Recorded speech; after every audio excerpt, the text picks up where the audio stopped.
आज मैं थोड़ा अद्वैत इन एवरीडे लाइफ जो आचार्य जी की बुक है, आचार्य प्रशांत की बुक है, और ये मैं आज के समय में रीड कर रहा हूँ क्योंकि मेरे को डेली बेसिस में कुछ प्रॉब्लम्स आ रही हैं जिसके डिसीजन लेने में प्रॉब्लम्स आ रही हैं, तो उसकी वजह से मैं इस बुक को रीड कर रहा हूँ, अद्वैत इन एवरीडे लाइफ। तो basically first come to like everyday life, what is everyday life.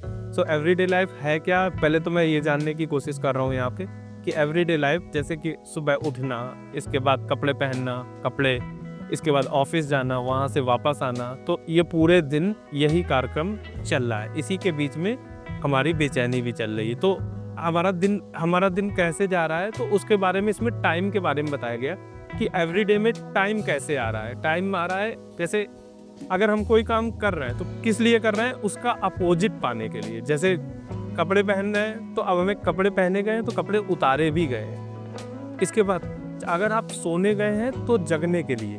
तो इस तरह की इसमें बात है कि सोने गए हैं, जगने के लिए गए हैं। इसके बाद नेक्स्ट आप गए हैं, भूख लगी, आपने खाना खाया, फिर आप हंग्री होने के लिए गए। तो इस तरह से इसमें डेली वेज की लाइफ की बात बताई गई है। अब इस डेली वेज में मेरी बेचैनी क्या है कि मैं समझ नहीं पा रहा हूँ कि मैं ये काम सारे क्यों कर रहा हूँ। तो इसमें बताया गया है कि इस बुक के माध्यम से पता चलता है कि मैं सारी अपनी हरकतें जो कर रहा हूँ, जो भी कर रहा हूँ, वो इसलिए कर रहा हूँ ताकि मैं एक चैन पा सकूँ। मैं मेरी सारी एक्टिविटीज़ में एक चैन पाने की कहीं न कहीं आशा है।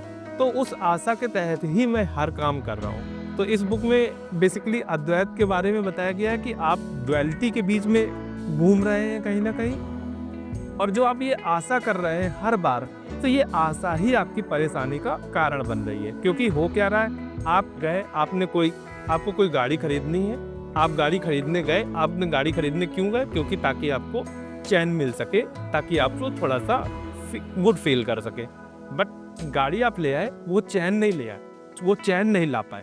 तो क्या हुआ, एक्सपीरियंसर जो है, जो कि मैं भी एक्सपीरियंसर हूँ, मैं ये मैंने क्या सोचा था कि गाड़ी मेरे को चैन दे देगी, बट गाड़ी ने चैन दिया नहीं। तो इस तरह से एक्सपीरियंसर ने वहाँ पे बेचैनी फील करी कि अब इस गाड़ी ने भी चैन नहीं दिया। तो फिर मैं नेक्स्ट स्टेप करने गया, मैं ऐसे कई सारी चीज़ें खरीदता रहा, लेकिन चैन कहीं नहीं मिला।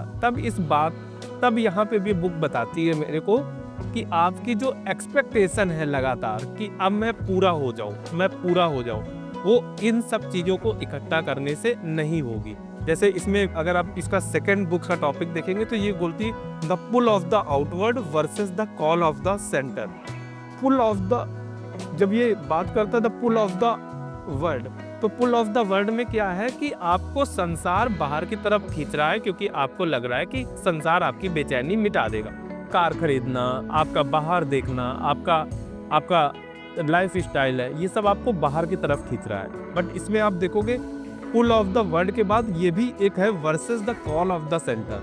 तो आपको ये जो कॉल ऑफ द सेंटर है, ये अंदर से बात करता है, ये आपसे बात कर रहा है और ये आपको अंदर की तरफ बुला रहा है। और इसका ये जो बुलाना है, यही एक आपकी जो बाहर से बेचैनी मिल रही है, ये आपको चैन देगा।